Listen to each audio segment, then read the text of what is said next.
बच्चों आपका जो सब्जेक्टिव टेस्ट हुआ था ना, तो उस सब्जेक्टिव टेस्ट के 5% हम कल सॉल्व कर चुके थे। आज मैं छठा और सातवां सवाल, छठा सातवां आठवां कर रहा हूँ।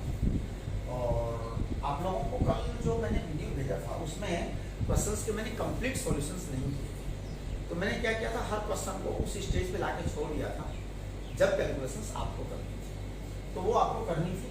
और जो सवाल हैं उनके आंसर्स आपके पास पहले से मौजूद हैं, और अगर कोई कंफ्यूजन है तो आज हम क्लास लेंगे इवनिंग में, उसमें आप डिस्कस कर सकते हो। देखिए 6th क्वेश्चन जो है, इसका जो सबसे पहला वाला हिस्सा है, one of the rectangular components of a force 40 Newton is 20 Newton, find the angle it makes with this component and magnitude of other component. Rectangular component यानी कि 90 डिग्री वाले कंपोनेंट निकाल रहे हैं, दो कंपोनेंट 90 डिग्री पर होते हैं, right.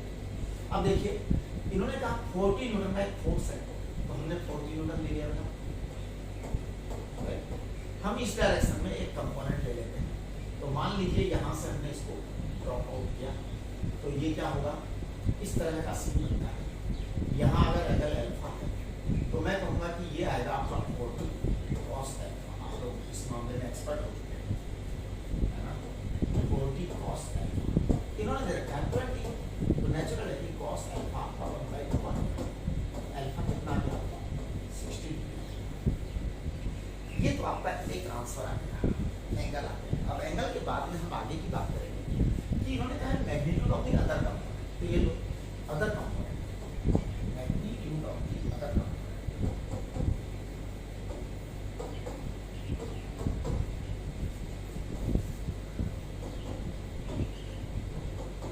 Magnitude of the other component, magnitude of the other component क्या है, 40 sin 60, 40 sin 60 कितना है, √3/2, यानी 20√3। ये आपका आंसर आ गया। अब आप देखिए आगे क्या है, बी वाला। तो ये आपका ए वाले पार्ट का आंसर हो गया। बी वाले पार्ट का आंसर मैं बताऊंगा, इसको मैं मिटा दूं, है ना। आप लोग चेक कर लीजिए, अपने आप कर लेना चेक। अब देखिए हमारा जो बी वाला ऑप्शन है उसकी बात कर रहा है। The sum of 3 vectors shown in figure नीचे, then find the magnitude of vector O. O भी कहाँ चाहिए हमको। देखिए क्या है, ये कह रहे हैं तीन वेक्टर्स हैं, इनका सम 0 है। अब बेटा सम 0 है और ये एंगल 45 डिग्री है, ये एंगल 45 डिग्री, ये वेक्टर OC है। तो मैं कहूँगा इस OC वेक्टर का इधर की तरफ क्या कंपोनेंट आएगा, OC वेक्टर का कंपोनेंट आएगा OC cos 45। इधर क्या आएगा, इधर आएगा OC sin 45 आएगा कंपोनेंट। अब बात यहाँ ये कह रहे हैं टोटल 0 है, टोटल 0 है, इसका मतलब है कि जो OA है वो OC sin 45 के बराबर है। अब डाउनवर्ड इक्वल टू अपवर्ड, तो OA must be equal to OA must be equal to OC sin 45 sin 45। पक्का।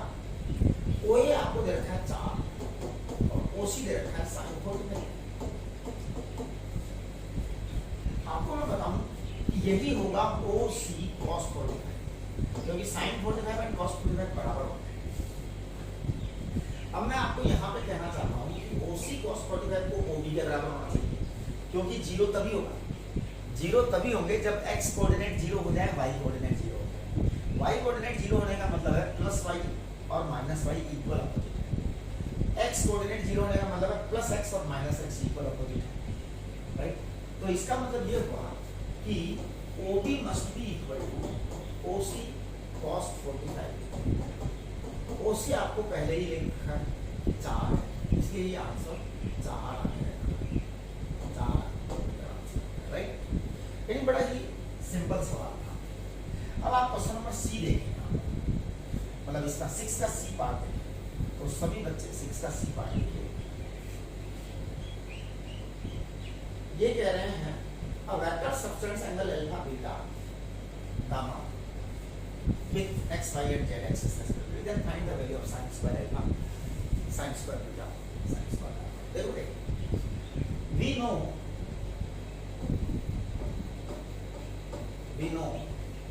that values of direction cosines, values of direction cosines, values of direction cosines have following relation. ये हमें पहले ही पता है क्या relation है, हमें रिलेशन पता है cos square alpha plus cos square beta plus cos square gamma equal to 1 होता है। बेटे ये रिलेशन तो हमें पता है, लेकिन आज इन्होंने हमसे sin square alpha plus sin square beta sine square gamma पूछा। तो एक काम करते हैं, हम cos स्क्वायर अल्फा को मैं लिख देता हूँ 1 minus sin square alpha, cos square beta को लिख देता हूँ 1 माइनस sin स्क्वायर बीटा, जिससे हमारे पास आ गए। इसको लिख देता हूँ 1 माइनस sin स्क्वायर गामा, यानी आपके पास में 1 आ गया। तो sin square alpha plus sin square beta plus sin square gamma equal to क्या आ जाएगा? सोचिए, 2 आ जाएगा। It is very simple. तो दिस इज योर आंसर। अब आगे डी वाली बात करिए, तो ये आपका सी का आंसर है, राइट। अब डी वाली बात देखिए, a bird moves with velocity 10 meter per second in the direction making an angle 60 degree with the eastern line. Eastern line ये है, इससे 60 डिग्री बना रहा है, and 60 degree with vertical upward, right. Represent the velocity vector in rectangular form. Rectangular form का मतलब होता है x y z। तो मैं x y z में इसकी वेलोसिटी को रिप्रेजेंट कर देता हूँ। कर दूँ? देखिए आप कैसे करेंगे। देखो ना, डी का given alpha is angle with x axis, angle with x axis is what? Eastern line. X axis is what?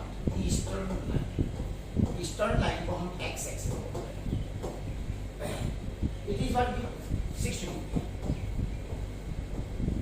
Okay. Beta is what? नहीं, बीटा तो है ही नहीं मेरे पास। इन्होंने अब वर्टिकली अपवर्ड के साथ दे रखा है। वर्टिकली अपवर्ड बेटा z direction, vertically upward z direction होता है। हमने वर्टिकली अपवर्ड को कहा था अगर डॉट है इसका मतलब प्लस के है, प्लस के। ध्यान दीजिए, गामा दे रखा है, gamma is angle with z axis. Angle with z axis को हम कहते हैं वर्टिकली अप, वर्टिकली अप। ये एंगल विथ z एक्सिस है, ये भी 60 डिग्री है। अब हमारे पास बीटा है, बीटा यानी y एक्सिस का एंगल पता नहीं, beta is not know angle with y axis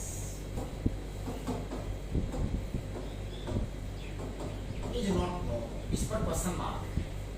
ये पता लग गया तो हमारा सवाल सॉल्व हो जाएगा।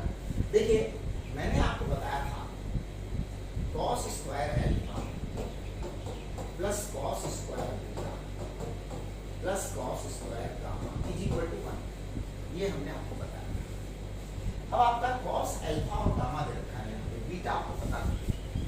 तो cos अल्फा की वैल्यू होती है 60 डिग्री, cos 60 डिग्री 1/2 का स्क्वायर कर दीजिए। cos स्क्वायर बीटा हमें पता नहीं, cos स्क्वायर गामा 1/2 का स्क्वायर कर दीजिए। ये यहाँ पे 1 है। आप जरा cos स्क्वायर बीटा का पता लगाइए क्या है। cos स्क्वायर बीटा आ रहा है 1/4 हो जाएगा, 1/2 हो जाएगा। तो cos बीटा आपका क्या 1/√2 बेटा, cos बीटा 1/√2 आ गया आपके पास। अब देखिए आपका वैल्यू आंसर क्या आएगा। कितना वेलोसिटी है? 10 मीटर पर सेकंड वेलोसिटी। मैंने आपको बताया था कि any vector is magnitude of that vector multiplied by unit vector, मैंने ये बताया था। तो ध्यान दीजिए, we know that any vector is equal to magnitude multiplied by unit vector. ये हमारा कंसेप्ट है। आज इन्होंने बर्ड का वेलोसिटी वेक्टर पूछा है। वेलोसिटी दे रखी है 10 मीटर पर सेकंड, ये तो मैग्नीट्यूड है। अब यूनिट वेक्टर डाल दीजिए आप, ठीक है। तो देखिए v वेक्टर क्या आएगा, v vector is 10 multiplied by unit vector. Unit vector होता है cos अल्फा क्या प्लस cos बीटा j क्या प्लस cos गामा k। अब आप देखिए v वेक्टर बराबर क्या आएगा, 10 cos अल्फा क्या आएगा 1/2y क्या प्लस 1/√2j क्या प्लस 1/2 k क्या। ये आपका आंसर हो गया metre per second. It is your answer. देखिए यूनिट हमेशा मीटर पर सेकंड होनी चाहिए वेलोसिटी के साथ। ये आपका क्वेश्चन नंबर कौन सा हो गया, 6 कंप्लीट हो गया, 6 कंप्लीट हो गया। चलिए अब 6 के बाद में हम अगला सवाल देखेंगे। अगला सवाल जो है आपका नेक्स्ट वो ये था 7 and 8। You throw a ball vertically upwards from the roof of a tall building. The ball leaves your hand at a point in level with the roof railing with an upward speed of 15 meters per second. The ball is then in free fall. On its way back, it just misses the railing at the location of the building G equal to this. The position and velocity of the ball 1 second and 4 second after leaving your hand. देखो आपका जो hand था वो railing के बराबर में था और आपने फेंक दिया। बिल्डिंग होती है, बिल्डिंग के आगे रेलिंग होती है, रेलिंग के सहारे हम खड़े होकर बॉल फेंक सकते हैं, वो बॉल नीचे आ जाएगी। राइट, ये जो सवाल कह रहे हैं इनका पहला क्वेश्चन है find position and velocity of ball 1 second and 4 second after leaving your hand. तो हम निकाल देते हैं। देखिए सबसे पहला सवाल बताना, स्पीड क्या है 15 मीटर पर सेकंड, ठीक है। तो यहाँ से 15 मीटर पर सेकंड इन्होंने फेंका है। तो सबसे पहले मैं पोजीशन निकाल रहा हूँ, ये वाला y इक्वल टू होता है u/t plus half a/t square. Correct.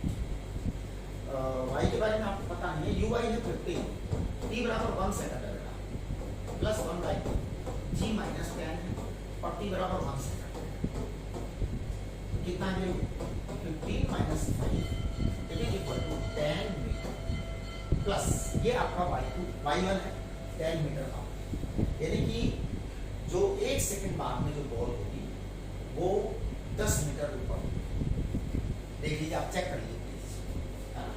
ये आपका 15 था, 15 into 1 और ये 1/2 minus 10 into 1, so this is 10 metre up. तो after 1 second ball will be 10 metre up. ये आपका फर्स्ट आंसर आएगा। After 1 second ball will be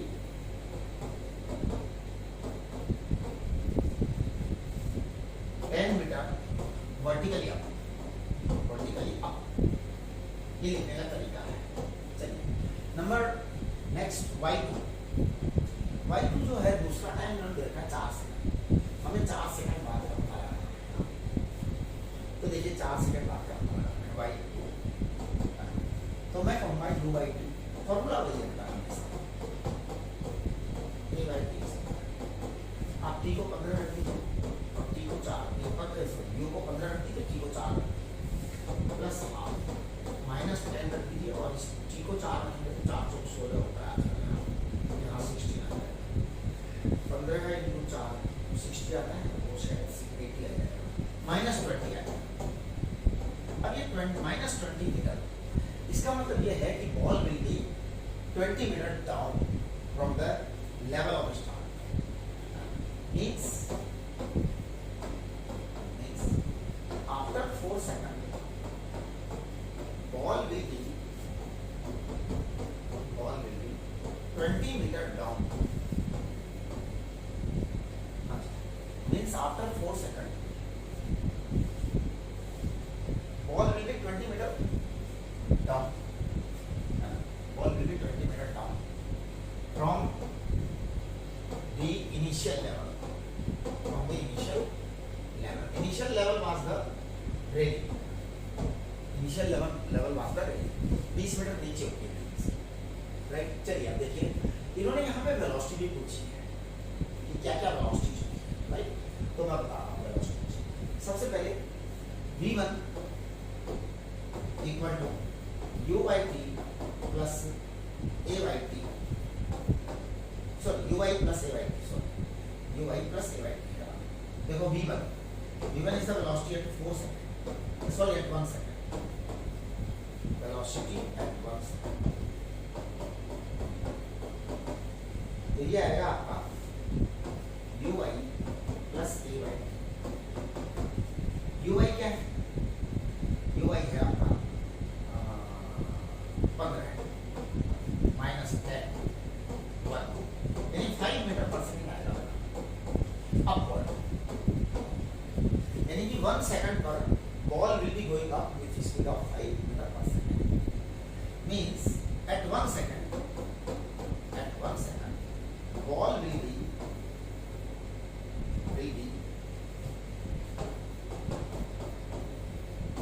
going upward, ball will be going upward with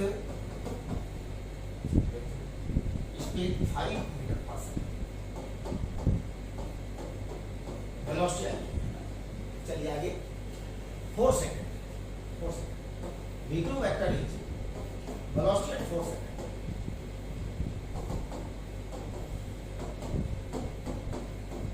it is equal to u plus a by T. u 15 है बेटा, minus 10 है, और t आपका क्या है? 4 है। ओके, नहीं माइनस 25 आएगा ये, minus 25 metre per second. Means at 4 seconds ball will be falling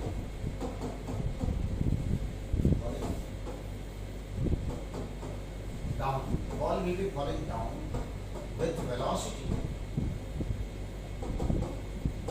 25 meter per second, falling down, ये down velocity, ठीक है। चलिए अगर अगला टुकड़ा देखते हैं, the velocity when the ball is 5 meter above the railing।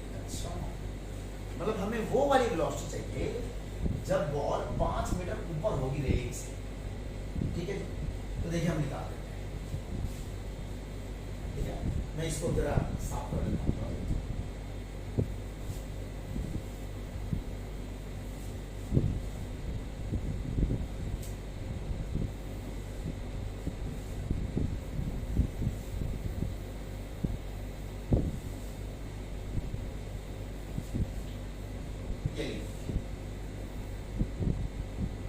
आप ध्यान दीजिए, 5 मीटर ऊपर होगी तो वेलोसिटी क्या होगी? ये v वाई स्क्वायर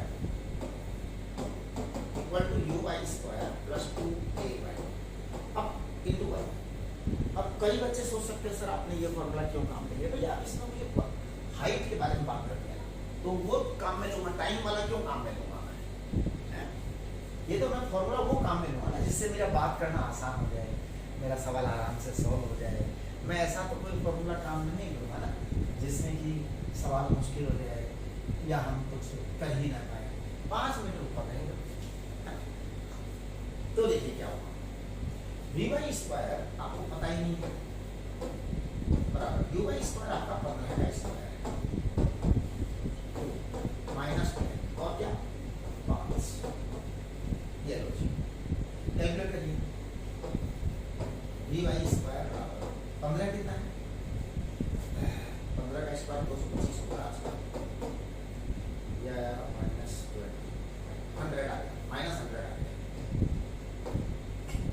125 आ गया, ठीक है। तो वी वाई क्या आ जाएगा? वी वाई आ जाएगा अंदर ऊपर 100, इसका मतलब ये आ जाएगा 5 मीटर पर सेकंड,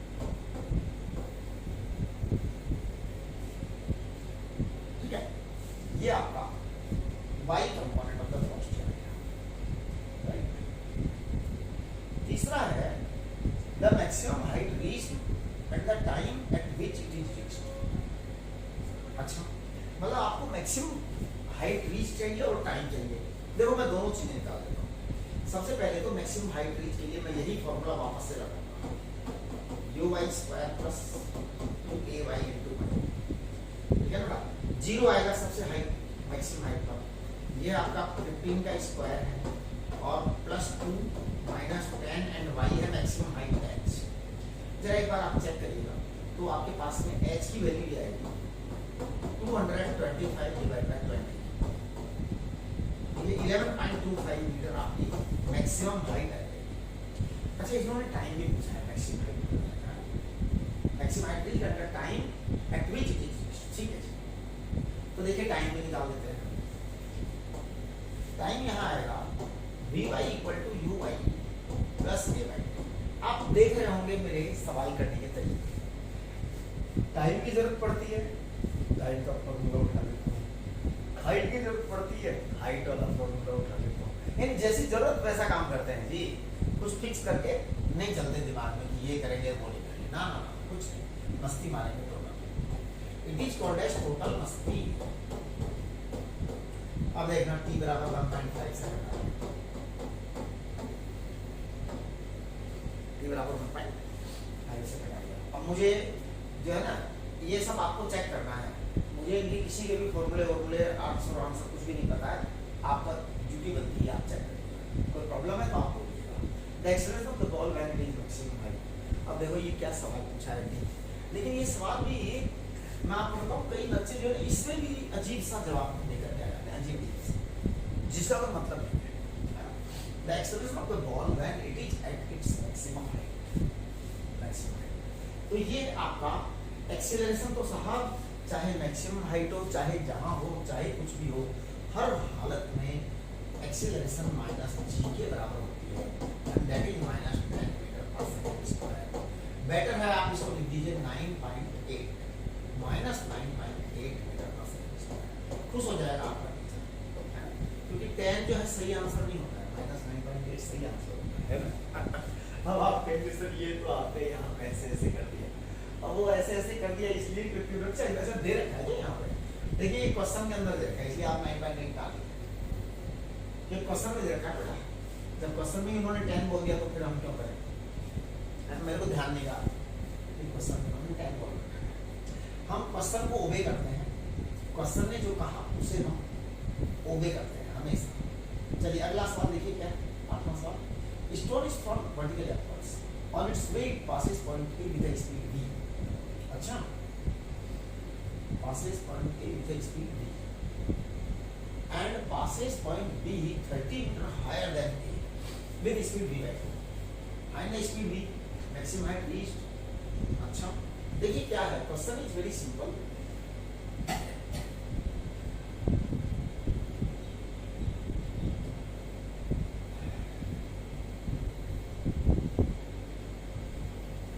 ये क्या कर रहे हैं, किसी एक पॉइंट पर स्टोन v है, थोड़ा ऊपर जा रहे हैं तो v बाई 2 हो जाता है वेलोसिटी। तो a stone is thrown vertically upwards on its way it passes point A with a speed v और b पर स्पीड v बाई 2 है, 30 मीटर है ना। तो देखो v तो 1 मिनट में आ जाएगा, v square equal to u square plus 2as ये होता है। ऊपर वाली वेलोसिटी है v by 2, that is the final velocity. ये है v स्क्वायर, क्योंकि इन्होंने इनिशियल में दे रखा v, इनिशियल में दे रखा v और फाइनल में दे रखा v बाई 2 प्लस 2, a को माइनस 10 लिखे हो, s को इन्होंने दे रखा प्लस 30, ये दे रखा है। तो अब आप चेक करिए 30 and 2 60 and 10 से सब्ट्रैक्ट, मुझे लगता है ये 3v स्क्वायर बाई 4 इज 600। तो v स्क्वायर कितना आ जाएगा, v स्क्वायर आ जाएगा 800। तो v will be 800 का रूट होता है ना, तो 20 रूट 2 आ जाएगा, 20 रूट 2 मेरे पास। आपको चेक करना है, मतलब मैं कुछ भी गलतियां कर सकता हूँ, आपको एक एक चीज चेक करनी है, कैलकुलेशन चेक करनी है। मैं ये जो है ना कैलकुलेशन में कभी भी गलतियां कर सकता हूँ, आप लोग कैलकुलेशन करना मेरा काम भी नहीं है, मेरा काम आपको फिजिक्स सिखाना है। कैलकुलेशन तो आपको अपने आप करनी है। Maximum height reached by the stone above. बेटा देखो ये बी था, तो बी के ऊपर वाली हाइट चाहिए हमको, ए से नहीं चाहिए, ए से नहीं चाहिए। बी मान हाइट ऑन बी, तो बी से हाइट चाहिए। इसका मतलब आप v बाई 2 वाली पोजीशन लिखिए, हाइट निकाल। देखिए मैं निकाल,